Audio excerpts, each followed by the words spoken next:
ناظرین، ایک طرف مشرق وسطیٰ میں امن کے آثار دکھائی دے رہے ہیں، لیکن دوسری جانب سوڈان میں کئی سال سے جاری بدامنی اب شدید خانہ جنگی میں بدل چکی ہے۔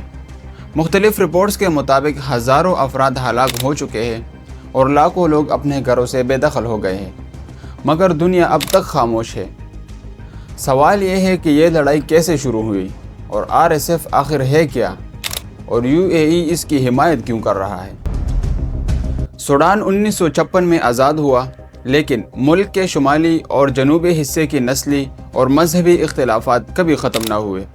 یہی وجہ تھی کہ 1955 سے 2005 تک دو بڑی خانہ جنگیاں ہوئی اور ان جھڑپوں میں لاکھوں لوگ مارے گئے، یہاں تک کہ 2011 میں جنوبی سوڈان ایک الگ ملک بنا۔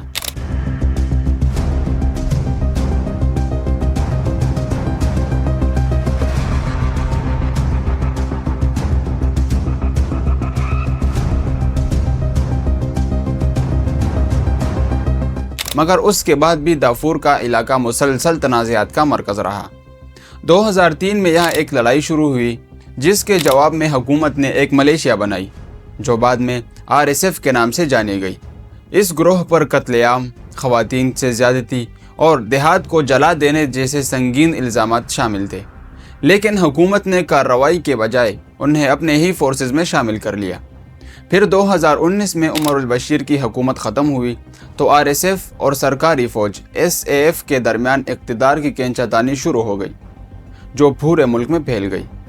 RSF نے خرطوم، دارفور اور دیگر شہروں پر حملے کیے، ہسپتالوں، بازاروں اور رہائشی علاقوں تک کو نشانہ بنایا، جس کے نتیجے میں ہزاروں افراد مارے گئے۔ بعد کے برسوں میں بھی ان پر کئی حملوں اور قتل و غارت کے الزامات سامنے آئے۔ جہاں تک UAE کی حمایت کا تعلق ہے تو اس کی بڑی وجہ سوڈان کے وسائل اور اس کی اسٹریٹجک اہمیت ہے۔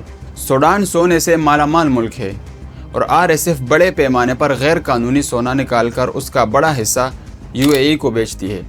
دوسری جانب UAE بحیر احمر کے ساحلی علاقوں میں اپنی پوزیشن مضبوط بنانا چاہتا ہے اور سوڈان کے ساحل اس منصوبے کے لیے بہترین ہے۔ اقوام متحدہ کی رپورٹس کے مطابق RSF کو جدید ہتھیار بھی زیادہ تر UAE سے ملے۔ سوڈان نے اس معاملے پر عالمی عدالت انصاف سے رجوع کیا، مگر عدالت نے کیس سننے کا اختیار نہ ہونے کی وجہ سے اسے آگے بڑھانے سے ہی انکار کر دیا۔